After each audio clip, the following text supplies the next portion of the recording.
राधे राधे बच्चों, science classes में स्वागत है तुम लोगों का। आज हम इलेक्ट्रॉनिक विन्यास करने का सरल जादू बताएंगे, जिसकी सहायता से बड़ी आसानी से सरलता से इलेक्ट्रॉनिक विन्यास किया जाएगा। देखिए, एस ऑर्बिटल होता है, दूसरा पी होता है, तीसरा डी होता है और चौथा क्या, एफ ऑर्बिटल होता है। एस ऑर्बिटल है, उसमें अधिकतम 2 इलेक्ट्रॉन रह सकते हैं। पी ऑर्बिटल में अधिकतम 6 इलेक्ट्रॉन रह सकते हैं और डी ऑर्बिटल में अधिकतम 10 इलेक्ट्रॉन। जबकि जो एफ ऑर्बिटल होता है उसमें अधिकतम 14 इलेक्ट्रॉन पाए जाते हैं। इसमें करना क्या है कि अब ये जो एस मतलब क्या कि 2 इलेक्ट्रॉन होंगे, पी ऑर्बिटल में मतलब 6 इलेक्ट्रॉन होंगे और जो डी ऑर्बिटल होता है उस डी ऑर्बिटल में अधिकतम इलेक्ट्रॉनों की संख्या 10 होती है। जबकि जो एफ ऑर्बिटल होता है उस एफ ऑर्बिटल में इलेक्ट्रॉनों की संख्या 14 होती है। अब इसका हम तुलना करेंगे। देखिए, कोस जो होता है के कोस, एल कोस होता है, फिर एम कोस होता है, फिर एन कोस होता है। ठीक, के को हम मान लिए कि ये 1 है, एल को माने कि ये दूसरा है, एम को माने कि तीसरा है और एन को माने क्या, चौथा है। अब क्या करेंगे बच्चों कि जो एस पी डी और एफ ऑर्बिटल है, इस ऑर्बिटल से इन कोषों की तुलना कर देंगे। मतलब क्या कि यानी 1 से 1 है तो इसका मतलब कितना, इसमें केवल 1 लोग रहेंगे। कौन से, 1s। फिर 2 लिखा है ना, इसका मतलब कितने, 1 और 2 तक। इसका मतलब इसके अंतर्गत क्या रहेंगे, 2 लोग रहेंगे। कौन कौन से रहेंगे, s और क्या, p। कौन से s, 2s और कौन से, 2p। तीसरे पर आएंगे, इसमें 3 लोग रहेंगे। कौन कौन है, s है, p है और d। कौन से s होंगे, 3s, 3p और क्या, 3d। n है ना कोष, इस n कोष में 4 नंबर दिया हुआ है, इसका मतलब इसका 4 लोग रहेंगे। कौन कौन से, s, p, d और कौन, f। इसको क्या कहेंगे हम, 4s है, ये 4p है, ये 4d है और ये क्या है, 4f है। ठीक, यानी कोस है क्या, के एल एम एन। इससे हम तुलना कर लिए किसकी, इसकी तुलना कर लिए क्या कि जो पहला है, दूसरा है, तीसरा है, चौथा। पहले के में 1 लोग, कौन, एस ऑर्बिटल वाले। एल कोस में कौन है, एस और पी 2 होंगे। तीसरे में 3, यानी 3 लोग रहेंगे। कौन, एस पी और डी, एस पी डी। और चौथे में क्या है, 4 लोग रहेंगे। कौन कौन, एस रहेगा, पी रहेगा, डी रहेगा और कौन सा, एफ रहेगा। देखिए, ये जानते हैं कि अगर एस पे है तो एक 1s होगा, चाहे 2s हो, चाहे 3s, चाहे 4s, तो कोई लेना देना नहीं। हमको मतलब है केवल क्या, इस s से। इस s के पास अधिकतम 2 इलेक्ट्रॉन होंगे। कितने होंगे, 2 इलेक्ट्रॉन। और ये पहला कोष कौन सा है, के है ना, यानी इसमें 2 इलेक्ट्रॉन होंगे। तो अगर पूछा जाए कि के कोष में अधिकतम कितने इलेक्ट्रॉन होंगे तो क्या बताएंगे, 2 इलेक्ट्रॉन हो गए। दूसरे पर आएंगे, फिर एस यहाँ। अब 2s से मतलब नहीं कि 2 की थी, हमको मतलब इससे कि एस ऑर्बिटल से इसमें से 2 ही इलेक्ट्रॉन ले सकते हैं, 2 की जगह 3 नहीं रह सकते। 2 इलेक्ट्रॉन इसमें हो गए। पी में कितने, 6 इलेक्ट्रॉन हो गए। अब इन दोनों को जोड़ेंगे। क्यों जोड़ेंगे कि भैया क्या, एल है, ये 2 इनके बच्चे हैं, बप्पा इनका एल हो ना, कौन है, एल है। इससे ही क्या होता है कि भाई ये जो पिताजी के 2 भाग ना, 2 लिखा है कि इनके यहाँ है, तो 2 जितने भी पुत्र उनके हैं बालक, तो उनके नाम के आगे क्या होगा, भैया बाप का नाम जरूर लिखा जाता है ना। तो बप्पा 1 है तो लड़के 2 लड़के में बप्पा का नाम लिखा जी, 2 पे न लिखा जी। समझ पाए ना। तो इसका मतलब क्या कि यहाँ 2, इसके भी 6 और 2 कितने, 8 इलेक्ट्रॉन हो गए। कितने हो गए, तो ये निश्चित हुआ कि जो यल है ना, उस यल में इलेक्ट्रॉनों की संख्या कितनी होगी, 8 इलेक्ट्रॉन होंगे। ठीक, यल कोष में। अब आएंगे यम पर। यम में कितने, 3 है ना, एस है, पी है, डी। अब हमको इससे मतलब नहीं कि 3s है कि 4s, हमको मतलब यस से जानते हैं कि यस में अधिकतम कितने, 2 इलेक्ट्रॉन। मतलब पी से, पी में अधिकतम कितने, 6 इलेक्ट्रॉन। मतलब डी से, डी में अधिकतम कितने, 10 इलेक्ट्रॉन। फिर क्या करेंगे, ये देखना है ना कि यम है, इसका मतलब 3 इसलिए लिखा गया कि एम कोष के हैं, तीसरे ऑर्बिटल, तीसरे ऑर्बिटल। तो अब यहाँ देखो 10 और 6 16, 16 और 2 कितने, 18। इसका मतलब ये हुआ कि जो m कोष होगा उनमें अधिकतम 18 इलेक्ट्रॉन पाए जाएंगे। n पर आते हैं, यहाँ क्या है 4s है 4d 4f, इससे मतलब नहीं 4 से, हमको मतलब s वाले से। s में कितने 2 इलेक्ट्रॉन, p में कितने होंगे 6 इलेक्ट्रॉन, d में कितने 10 इलेक्ट्रॉन, f में कितने होंगे 14 इलेक्ट्रॉन।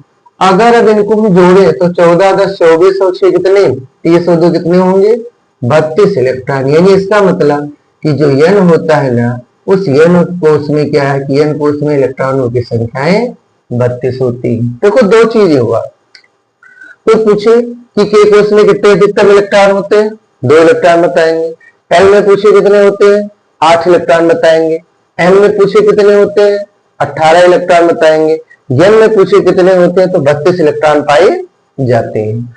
अब क्या है कि भाई हमें पता तो ये था कि s में 2 p में 6 d में 10 f में, लेकिन k l n n से हम इसको क्या किए 1 2 3 4 द्वारा टैली करके ये निकाल दिए।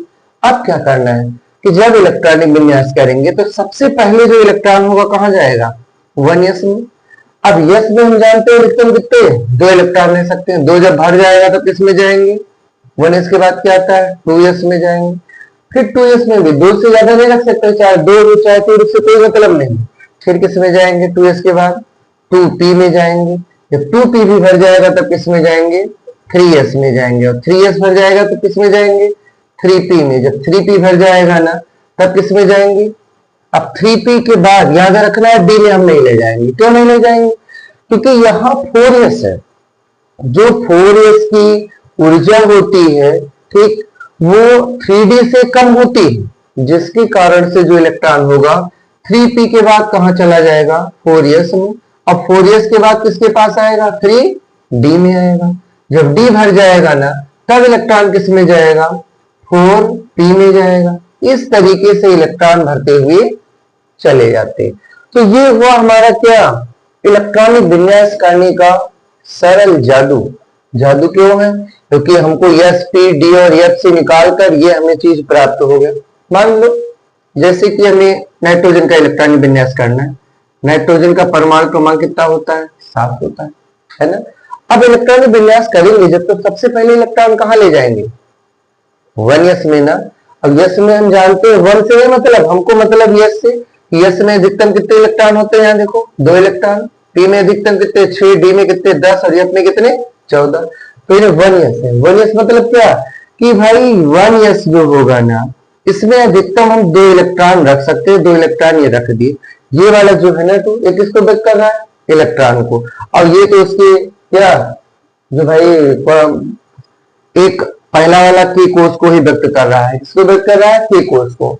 अब जब 1s भर गया 2 रह सकते हैं तो 1s के बाद इलेक्ट्रॉन किस में जाएगा 2s में, 2s में भी कितने होंगे 2 से ज्यादा नहीं रख सकते। याद रखेंगे कि इनकी कुल इलेक्ट्रॉनों की संख्या और ये जो तत्व का परमाणु क्रमांक ये दोनों क्या होना चाहिए बराबर होना चाहिए। जोड़ो 2 2 कितने हुए 4, यहाँ कितने 7, ये कितने इलेक्ट्रॉन और बचे 7 में 4 घटाओ कितने बचेंगे 3। इसका मतलब ये हुआ कि 2p में ले जाएंगे। अब p में कितने इलेक्ट्रॉन रखेंगे 3। ये रूल है ना कि यहाँ ये कह रहा है चीज कि किसी भी s ऑर्बिटल में 2 से ज्यादा इलेक्ट्रॉन हम नहीं रख सकते हैं, 1 रख सकते हैं लेकिन 2 से ज्यादा नहीं, क्योंकि उसकी जो क्षमता है ना 2 से इलेक्ट्रॉन, क्योंकि एक ही ऑर्बिटल इसके अंतर्गत बन रहा है तो उसमें 2 से ज्यादा इलेक्ट्रॉन नहीं धरेंगे। फिर आएंगे p के पास, p ये कह रहा है कि p में इलेक्ट्रॉनों की संख्या 6 से ज्यादा नहीं होगी, कम रख सकते हैं, 1 रख सकते हैं 2 रख सकते हैं 3 रख सकते हैं 4 रख सकते हैं 5 रख सकते हैं, लेकिन 6 रख सकते हैं। उसके बाद अगर कभी 7 हो तो इलेक्ट्रॉन नहीं होगा क्योंकि 6 से ज्यादा इलेक्ट्रॉन इसके अंतर्गत नहीं आएंगे। डी जो है ना उस डी में क्या है 10 इलेक्ट्रॉन हम रख सकते हैं, 10 से अधिक इलेक्ट्रॉनों को हम नहीं रख सकते, कम रख सकते हैं 1 2 रखते चले जाएंगे ना, लेकिन ज्यादा उससे नहीं। ऐसे एफ में कितने 14। तो कहने का मतलब जो पी हुआ ना इसमें p शेष बचे जो इसके इलेक्ट्रॉन 3 गए, लेकिन इसका मतलब ये नहीं है कि इससे हम ज्यादा रखें, किससे 10 से या 6 से, p में 6 से ज्यादा नहीं, d में 10 से ज्यादा नहीं, लेकिन जोड़ेंगे तो 3 और 2 5 5 2 7 और यहाँ भी कितने 7। यानी इसका मतलब कि जो हमने इलेक्ट्रॉनों का वितरण किया और उस तत्व का जो परमाणु क्रमांक है वो दोनों क्या है बराबर है। ऐसे मान लो कि ऑक्सीजन का कर लिया हम, O होता है ना, इसका परमाणु क्रमांक कितना होता है 8 होता है। इसका करेंगे इलेक्ट्रॉन विन्यास तो क्या 1s 2 फिर 1s के बाद 2s 2, अब फिर 2p आ गया ना, तो 2 2 4, 8 में 4 घटाएंगे कितना, घटाने का मतलब क्या है, किसको में बराबर लाना है, 4 बचा, तो 3 इलेक्ट्रॉनों की संख्या कितनी हो जाएगी, 4 हो जाएगी। ऐसे अगर मान लीजिए यहां हम लिख रहे हैं ना, O के बाद क्या आता है, ऑक्सीजन के बाद फ्लोरीन आता है, फ्लोरीन का परमाणु क्रमांक 9 हो, इसका करेंगे जब, तो क्या होगा, सबसे पहले क्या होगा भाई, 1s में तो जाएगा, 1s में कितने 2, फिर 2s 2 2p, अब जोड़ो 2 2 4, अब यहाँ 9, कितने बचे 5, यानी p में इलेक्ट्रॉनों की संख्या कितनी हो गई 5, 5 2 7 2 कितने 9। ऐसे आएगा फ्लोरीन के बाद नियान आता है, उसका परमाणु क्रमांक कितना होता है 10 होता है। इसका जब करेंगे हम, फिर ये होगा क्या 1s2 2s2 2p क्या भाई 2 2 4 और 10 में 4 घटाए 6, 2p 6, 6 2 8 2 कितने 10। अब ये p का अष्टक पूर्ण हो गया, यानी इसके बाद तुम अब इलेक्ट्रॉन नहीं भर सकते, अधिकतम 6 रख सकते थे। ऐसे सोडियम ले लिया गया Na, इसका परमाणु क्रमांक क्या हुआ 11 होता है। इसका जब करेंगे तो क्या लिखेंगे भाई, इलेक्ट्रॉन कहा जाएगा सबसे पहले 1s2, फिर 2s2, फिर 2p, अब भाई 6 है ना, 6 रखिए, तो 6 और 2 8 2 10, लेकिन है 11, p के बाद कहा जाता है इलेक्ट्रॉन, देखो 2p के बाद 3s में, यानी इसमें इलेक्ट्रॉन चला जाएगा किसमें 3s में 1, जोड़ो 6 2 8 2 10, अभी कितने 11। अब अगर कोई पूछ ले, ये बताओ भैया जरा सोडियम के के कोष में कितने इलेक्ट्रॉन होते हैं, बड़े सुंदर से मर देना, देखो बड़ा ही अच्छा तरीके से निकालेंगे। ये देखिए पहला क्या है के है, 2 2 समान है, दूसरे को क्या कहा गया यल है, और तीसरे को कहा गया क्या यम है। के में देखा जाए इलेक्ट्रॉन कितने 2 इलेक्ट्रॉन, एल में कितने 6 2 कितने 8 इलेक्ट्रॉन, यम में कितने 1 इलेक्ट्रॉन। तो बड़े आसानी से हमने ये कोष के अंतर्गत इलेक्ट्रॉनों को भी इसके द्वारा पता कर सकते हैं। मतलब क्या, एक जखीरा, एक जादू है, इस जादू की सहायता से बड़ी तीव्रता के साथ इलेक्ट्रॉनिक विन्यासों को हम कर सकते हैं। समझ में आया, फिर से एक बार हम रिवाइज कर दे रहे हैं, सुन लीजिए, बड़ा मजा आएगा अगर इस तरीके से समझे ना, किसी भी किताबी भाषा या किसी चीज की जरूरत नहीं है ना, बड़े आसानी से क्या, एक तीर से कितने निशाने 2 होते हैं ना, लेकिन यहाँ पर इस रूल से क्या, एक तीर से 3 निशाने, पहले निशाने में क्या इलेक्ट्रॉनिक विन्यास होगा, दूसरे निशाने में क्या के एलियन कोष में इलेक्ट्रॉन निकल आएंगे, तीसरे निशाने में क्या होगा कि ये पता हो जाएगा हमें ना कि कौन सा इलेक्ट्रॉन किसमें जाता है अधिकतम। देखो एस 2 से ज्यादा नहीं रख सकते, टी में 6 से ज्यादा नहीं रख सकते, डी में 10 से ज्यादा नहीं, एफ में 14 से ज्यादा नहीं। ठीक, ये कोष है पहला के, दूसरा एल, तीसरा एम और फिर एन। अब किसी ने पूछा कि बताओ के कोष में टोटल कितने इलेक्ट्रॉन ले सकते हैं, बड़े सुंदर से उंगली उठाएंगे बाबू 2 इलेक्ट्रॉन ले सकते हैं। टी में पूछ लिया, ठीक है, या दूसरे एल में पूछा कि एल कोष में कितने इलेक्ट्रॉन रहेंगे, कहेगा 8 इलेक्ट्रॉन बताओगे। अगर कहीं उसने कह दिया यार 8 कैसे होते हैं, यल में 8 कहां से आएंगे, तुरंत कहेंगे भैया देखो यल का मतलब दूसरा 2 दिया गया नंबर, अब यहाँ 2 वाले में कौन कौन है, यस है और कौन है पी है। इसका मतलब ये हुआ कि जब यस में 2 इलेक्ट्रॉन, पी में 6, तो 6 और 2 कितने 8 होंगे ना, तो जाहिर सी बात है 8 ही इलेक्ट्रॉन होंगे, 8 से ज्यादा नहीं होंगे इसमें ना। एम में कितने 18, एन में कितने 32 इलेक्ट्रॉन। ठीक, इस तरीके से इस इलेक्ट्रॉनिक विन्यास करने का जो सरल जादू है, जो सरल तरीका, बड़े आसानी से इसी के द्वारा हम इलेक्ट्रॉनिक विन्यासों को कर सकते हैं। ठीक है, ये इलेक्ट्रॉनिक विन्यास भी, इसमें से हमने नाइट्रोजन, ऑक्सीजन, फ्लोरीन, नियान और सोडियम का किया है ना। जब अगली हम वीडियो बनाएंगे अपना, तो उसमें से क्या है कि सोडियम से ऊपर चलेंगे, और कहां तक चलेंगे, जिंक तक चलेंगे। लेकिन उससे पहले इन जादूगर की जो रूल्स बनी हुई है ना, इनको बड़े सुंदर से क्या कर लेंगे, कायम कर लेंगे। हाँ, एक और निवेदन, क्या कि इसको इतनी सरल भाषा में पेश किया गया, ये बुक का नहीं है कि बुक में ऐसे छपा था इसको लिख ली, ये अपना क्या एक जादू निकाला गया। किसी चीज को क्या जादू के द्वारा समझना सबसे आगे, वो भी जानते ना कि हिंदुस्तान के लोग बड़े जुगाड़ी है ना, वो सोचते हैं कि हाँ ये कैसे होता है। तो इसके लिए क्या है कि इस वीडियो को आप अधिक से अधिक क्या सरल की और क्या करते हैं, सब्सक्राइब कीजिए। ठीक है, और क्या है, इन वीडियो को क्या करना है, अच्छे से पढ़ना है, समझना है, जिससे कि अपने बाल बच्चे भी आए ना तो उनको भी बता सको कि भाई सोनू सर के द्वारा ये जादू सिखाया गया था, जिसके द्वारा इलेक्ट्रॉनिक विन्यास को बड़े आसानी से हम समझ सकते हैं। जय हिंद, जय भारत, राधे राधे बच्चों।